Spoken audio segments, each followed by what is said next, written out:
नमस्ते और स्वागत है आप सभी का एक और नई वीडियो में। ये वीडियो इसमें मैं बहुत कुछ बोलना चाहता था, बट हुआ क्या कि अभी बज रहे हैं 4:40। ये मेरा थर्ड रीटेक है, ठीक है। मतलब मैंने दो रिकॉर्डिंग्स पहले से इसके पहले किए थे, 15 मिनट के और एक 18 मिनट का। एंड वो दोनों पहले इसमें वो ढंग से फ्रेम हुआ नहीं, दूसरे इसमें मेरा मुंह आधा छूट गया था। तो अभी मैं ज़्यादा कुछ बड़बड़ करने नहीं वाला, बस एकदम जो आज का मेन टॉपिक है, मेरी जेई की एग्ज़ाम कैसी गई उसके बारे में ही बोलने वाला हूँ। तो सबसे पहले मेरा डेट था 7 अप्रैल शिफ्ट 2, एंड मेरा सेंटर इधर पुणे में ही आया था, ठीक है। तो मेरा सेंटर का डिस्टेंस ज़्यादा नहीं था। पिछली बार जब मैंने एग्ज़ाम दी थी जेई की, तब मेरा बहुत ज़्यादा दूर आया था सेंटर, जो 1.5 आवर लगा था मुझे जाने के लिए। इस बार अच्छा है, 20 मिनट जाने में लगे थे बस। तो जब मैं एंटर किया एग्ज़ाम हॉल में, तब सबसे पहले एक तो पहले वाले एग्ज़ाम सेंटर मेरा यूनिवर्सिटी था, एक यूनिवर्सिटी थी, ठीक है। तो उनके जो हॉल्स थे ना, वो कैसे थे, वो क्लासरूम्स थे। एंड फिर इधर पुणे में वो जो मेन वाला आई एंड डिजिटल, वो जो मेन जो रहता है सेंटर, वो मुझे मिला था। तो उसमें मुझे लगा कि जो लैब्स करके होता है, वो अलग अलग छोटे छोटे क्लासरूम थे और उसमें तुम लोग जाके बैठते हो। तो जब मैं गया तो इधर एंट्री की, लॉकर में सब रखा, बैग रखी और मैं गया, तब बड़ा सा हॉल और बड़ा सा पूरा हॉल, बहुत सारे बच्चे एंड रोज़, वो जो लैब्स थे वो एक्चुअली रोज़ थे।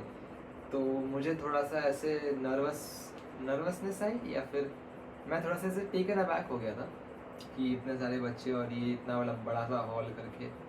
बट फिर बाद में थोड़ी देर के लिए मैं बैठा रहा उधर अपने सीट के उधर, रजिस्टर करने के बाद तब ठीक हो गया सब कुछ।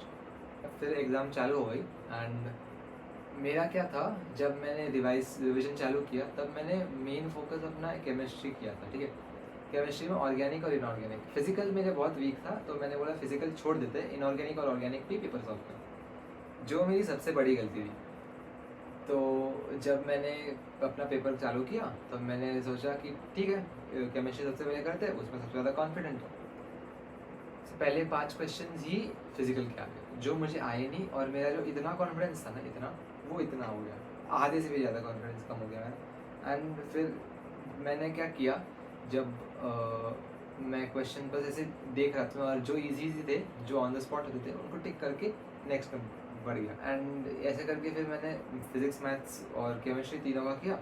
जब केमिस्ट्री के इंटीजर क्वेश्चन आया, तब सबसे पहले क्वेश्चन ऐसा था कि एक तो मैं रिएजेंट दिया है, एक कंपाउंड दिया है, सॉरी रिएजेंट नहीं, कंपाउंड दिया है, उसको किसी से तुमने उसको किसी रिएजेंट से तुम्हें प्रोडक्ट ए मिला है, उसको किसी से रिएक्ट करके जो प्रोडक्ट बी मिला है, उसको किसी से रिएक्ट करके सी मिला है, और ऐसे करके सी को किसी को रिएक्ट करके डी मिला है। तो ये पूरा करना था। एंड डी में तुम्हें फाइंड करना था कि sp2 हाइब्रिडाइज्ड कार्बन्स कितने हैं, ऐसे इंटीजर क्वेश्चन आया था सबसे पहला वाला। अभी ये एडवांस लेवल का है, मुझे पता नहीं, बट मैं तो एडवांस लेवल का मानता हूँ इसको। तो मेरी वो देख के फट गई ऑनेस्टली स्पीकिंग, वो देख के फट गई मेरी। तो मैंने पहले बार जब फिजिक्स, केमिस्ट्री, मैथ्स का ऐसी जो इजी थे क्वेश्चन थे वो सॉल्व करके आगे बढ़ा, तब मेरे मैथ्स में हुए 3 क्वेश्चन, इंटीजर टाइप्स एक भी नहीं हुआ। फिजिक्स में हुए 7 क्वेश्चन, फिजिक्स इस बार इजी आया एंड थोड़ा थेरेटिकल भी आया था। एंड केमिस्ट्री के हुए मेरे फिर से 3 क्वेश्चन, एक भी इंटीजर नहीं हुआ। फिर बाद में मैंने जो क्वेश्चंस थे जो मुझे आते थे, थोड़ा टाइम लगता मुझे बस सॉल्व करने में, वो मैंने मार्क किए थे। एंड फिर मैंने स्टार्ट किया मैथ्स से, क्योंकि मैथ्स में थोड़ा सा टाइम लगता मुझे सॉल्व करने के लिए, तो मैंने मैथ्स से स्टार्ट किया। मैथ्स में जितने जितने आते थे उतने किए। मेरे इन टोटल मैथ्स में 10 क्वेश्चन MCQs थे और MCQs बने, एंड एक क्वेश्चन मेरा इंटीजर का बना। फिजिक्स में मेरा 12 क्वेश्चन इन टोटल MCQs के बने, एंड 2 क्वेश्चन मेरे इंटीजर्स के बने, मतलब अटेम्प्टेड, ये सब अटेम्प्टेड की बात करूँगा। केमिस्ट्री में मैंने 9 क्वेश्चन MCQ के अटेम्प्ट किए और एक क्वेश्चन मेरा इंटीजर का अटेम्प्ट किया।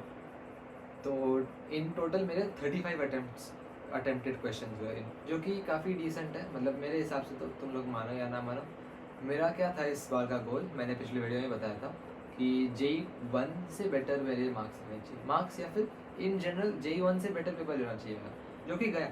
JEE 1 में मेरे बस 24 अटेम्प्टेड क्वेश्चन हुए एंड अभी का कल का जो पेपर था उसमें 35 हुए। वो मतलब अच्छा खासा जंप है considering my prep didn't go so well. इतना भी मुझे कुछ मतलब इतना भी कुछ अच्छा प्रेप गया नहीं एंड ऊपर से मैं मासी के घर पे गया था, उधर अच्छे से पढ़ाई हुई नहीं, उधर टाइम वेस्ट भी काफ़ी हुआ। बट ठीक है वो छोड़ो, अभी एग्ज़ाम ख़त्म हुई। फिर एग्ज़ाम के बाद मुझे मेरे दोस्त से मिलना था, ऑनलाइन फ्रेंड थी मेरी एक, हम दोनों एक ही शिफ्ट में एक ही डेट पे एक ही सेंटर पे आए थे, पता नहीं बिकॉज ऑफ सम कोइंसिडेंस। तो हम लोगों ने सोचा कि हम दोनों मिल ऐसे मीटअप करते। तो शी सेड कि तू वहाँ पे जो फ्रिस्किंग होती थी ना सेंटर के सामने, वहाँ पे जो गेट्स है उधर जाके खड़े। तो मैं जब एग्ज़ाम सेंटर से बाहर निकला पेपर देने के बाद, तब उन्होंने वो पूरा स्टैंड वगैरह वो हटा के लेके चले गया, तो और सबको लॉकर के उधर भेज दिया। तो मैंने बोला ठीक है लॉकर के उधर आ जाएगी वो। मैं अपनी बैग लेके बैठा, फ़ोन निकाला एंड फोन पे कुछ तो देख रहा था ऐसी, और वहाँ पे एग्ज़िट के वहाँ पे खड़ा था। तो मुझे पता नहीं था उधर 2 एग्ज़िट्स थे वो वाले सेंटर के एंड एक लॉकर रूम के लेफ़्ट साइड में था, उसके लॉकर रूम और एग्ज़िट के बीच में एक वॉल था, ठीक। तो उसके वजह से वो एंट्रेंस मुझे दिखा नहीं और मुझे पता नहीं चला कि उधर भी एंट्रेंस है। मैं खड़ा रहा लॉकर रूम के राइट साइड वाले एंट्रेंस में, अच्छा खासा आधा घंटा रुका मैं एंड उसमें ना बहुत अनएक्सपेक्टेड चीज़ हुई। मैं रुका था उधर, उसके वेट कर रहा था, देख रहा था किधर है वो। एक तो उसके पास फ़ोन नहीं था तो मैं उसको कॉन्टैक्ट भी नहीं कर पाया, मैं वैसे ही खड़ा था एंड एक रैंडमली एक बंदा आता है, मुझे पूछता है कि आप यूट्यूबर हो ना। बोला यूट्यूबर, मैं मतलब मुझे समझ में नहीं आया ये कैसे, किसको कैसे पता। तो मैंने बोला कि नहीं मैं तो नहीं बनाता। तो वो मुझे बोलता है नहीं आप झूठ बोल रहे हो, मुझे पता है आप यूट्यूबर, मैं आपके वीडियोस देखता हूँ। तो मैंने बोला बाप रे सब्सक्राइबर मीटअप ऐसे पहली बार मेरे साथ हुआ था। मेरा ये चैनल इतना बड़ा भी नहीं है, वो 1000 सब्सक्राइबर ही है मुश्किल से, but I don't know for some reason he was there, he was my subscriber and first video से सब्सक्राइबर है बोला हूँ। तो मैं उसका नाम लूँगा नहीं, बट हाँ थैंक यू यार मतलब मिलने के लिए एंड मज़ा आया तुझसे बात करेंगे। हम लोग थोड़ी देर के लिए बात करें एंड वही पेपर कैसा गया कि अभी क्या करेगा आगे जाके, तो काफ़ी अच्छा लगा उससे बात करके एंड अगर वो वीडियो देख रहा हो तो थैंक यू बहुत। तो हाँ इन उसके बाद आधा घंटा मैं वेट किया एंड वो बाद में मेरी दोस्त मुझे मिली ही नहीं, वो उधर ही खड़ी, वो दूसरी वाली एग्जिट के उधर खड़ी थी। फिर मैंने हार मान के मैं घर चला गया। तो मैं एक एडवाइस देना चाहता हूँ जिसका भी अभी नहीं, अप्रैल में तो आफ्टरनून को डालूंगा ये वीडियो, तो शायद से तुम्हारा पेपर अभी दे रहे होगे या फिर ख़त्म हुआ रहेगा, पता नहीं, डिपेंड्स। तो जो भी अगले साल के लिए पेपर कर रहा है या फिर कोई भी और एग्ज़ाम के लिए पेपर कर रहा है, NTA के खास करके, तो फिज़िक्स में ना वो लोग ज़्यादा थ्योरी पूछ रहे हैं अभी। तो एक बार फिज़िक्स का तुम NCERT अच्छे से पढ़ के जाना या फिर एग्ज़ाम के पहले 1-2 बार स्किम थ्रू करना। इससे फिर तुम्हें क्या पता चलेगा कि जो थ्योरी है वो तुम्हें थोड़ी बहुत समझ में आ जाएगी and theory based directly question आते हैं, क्योंकि फिजिक्स में ना आउट ऑफ 20 MCQs 5 या 6 क्वेश्चन तो असर्शन रीजनिंग थे, 2 क्वेश्चन में तुम्हें SI यूनिट फाइंड करनी थी, कुछ तो दिया था वैल्यू और तुम्हें उसकी SI वैल्यू या फिर कुछ तो दिया था उसकी तुम्हें SI यूनिट फाइंड करनी थी। तुम्हें काफ़ी थेरोटिकल पूछते हैं और स्टेटमेंट्स के भी क्वेश्चन पूछे थे, तो थेरोटिकल ज़्यादा आया है फिजिक्स में इस बार। मैथ्स तो मैथ्स था, मैथ्स में तो कॉनिक्स ज़्यादा आया था इस बार, एसेंट्रिसिटी के 2 क्वेश्चन आए थे एंड एसेंट्रिसिटी के 2 क्वेश्चन आए थे, हाइपरबोला का भी एक शायद से क्वेश्चन आया था एंड हाँ कॉनिक्स का इन जनरल ज़्यादा वेटेज हुआ है इस बार। जो मैं करके गया था चैप्टर्स और जो वेक्टर्स लाइंस एंड वो सब, उसके एक एक क्वेश्चन ही आए थे, जो कि हमेशा मेरे साथ ऐसे ही होता है। मेरा केमिस्ट्री के साथ भी ऐसे ही हुआ है, फिजिक्स के साथ भी ऐसे ही हुआ है, मैथ्स के साथ भी ऐसे हुआ है। केमिस्ट्री में मैंने बायोमोलिक्यूल्स एंड वो ऑर्गेनिक के 2 अल्कोहल फिनोल वो किया था, निकला सबसे ज़्यादा इनऑर्गेनिक केमिस्ट्री में सबसे ज़्यादा कोऑर्डिनेट कंपाउंड्स पूछा था, जो कि मेरी गलती है, मैंने पढ़ा नहीं, मैं एक्सेप्ट करता हूँ। बट भाई तुम्हें अगर तुम बायोमोलिक्यूल का एक ही क्वेश्चन दे रहे हो तो मतलब क्या ही है। और वेक्टर्स और लाइंस का भी वैसे ही हुआ, वेक्टर्स का भी एक ही क्वेश्चन आया, लाइंस का भी एक ही क्वेश्चन आया। मैंने वेव ऑप्टिक्स और मॉडर्न फिजिक्स अच्छे से किया था फिजिक्स में, उसमें से भी वेव ऑप्टिक्स और मॉडर्न फिजिक्स से एक एक दो क्वेश्चन दिए थे बस। तो मतलब पता नहीं यार इनके तू कर क्या रहे यार, तुम लोग क्या कर रहे हो, वेटेज के हिसाब से वेटेज का पूरा उल्टा कर दिया है। तो हाँ, वो देख के मुझे थोड़ा सा ऐसे घबराहट फील हुआ एग्ज़ाम के टाइम पे। बट ठीक है, अभी एग्ज़ाम ख़त्म हो गई तो मैं चिल। तो मैं घर आया एग्ज़ाम के बाद, फिर पापा को ऑफिस जाना था, पापा को छोड़ा, फिर मैं मॉल गया, मुझे मॉल से कुछ सामान लेना था। फिर वहाँ से मैंने सोचा कि चलो दोस्तों से मिलते हैं। 4 हफ्ते से शायद से मैं दोस्तों से मिला ही नहीं था, तो दोस्तों से मिलते हैं। मैंने कुछ खाया नहीं, कुछ पिया नहीं था घर आते ही। मैंने बस थोड़ा सा वाटरमेलन खाया था, 1 प्लेट भर। एंड मैं चला बास्केटबॉल खेलने। 1 घंटा मैंने अच्छा खासा बास्केटबॉल खेला, भाग दौड़, और कुछ खाया नहीं, कुछ पिया नहीं। इन द एंड मैं पूरा सांस लेने में प्रॉब्लम हो रही थी और मेरा गला पूरा सूख गया था। तो आई थिंक मैं 10:15 को घर पहुंचा एंड मैं 7:30 को निकला था घर से। तो 10:15 को घर पहुंचा, थोड़ी देर मैं खाना खाया, फिर थोड़ी देर के लिए अपने फैमिली के साथ बातें की, एंड फिर मैं बैठ गया गेम्स खेलने के लिए, क्योंकि एग्ज़ाम ख़त्म हुई, 1 दिन तो मैं चिल करूँगा। तो मैं बैठा गेम्स खेलने के लिए, एक एनीमे पूरी ख़त्म कर दी अराउंड आई थिंक 3 बजे 4 बजे, फिर नहीं 3 बजे, हाँ। फिर बाद में मैं रिकॉर्ड करने बैठा, पहली बार रिकॉर्ड की, ढंग से वो वीडियो आया नहीं, उसका क्वालिटी। दूसरी बार रिकॉर्ड किया, मेरा मुंह आधा छुप गया, आधा घंटा मेरा उसमें गया। फिर बाद में मैंने बोला ठीक है, मुंह आधा वाला वीडियो को ही हम लोग अपलोड करते हैं। बट फिर बाद में वो ढंग से दिख नहीं रहा था एडिटिंग के वक्त, तो मैंने अभी एडिटिंग के वक्त पूरा वीडियो डिलीट किया, वो वाला रिकॉर्डिंग पूरी डिलीट की, और मैं वापस से रिकॉर्ड करने बैठा हूँ।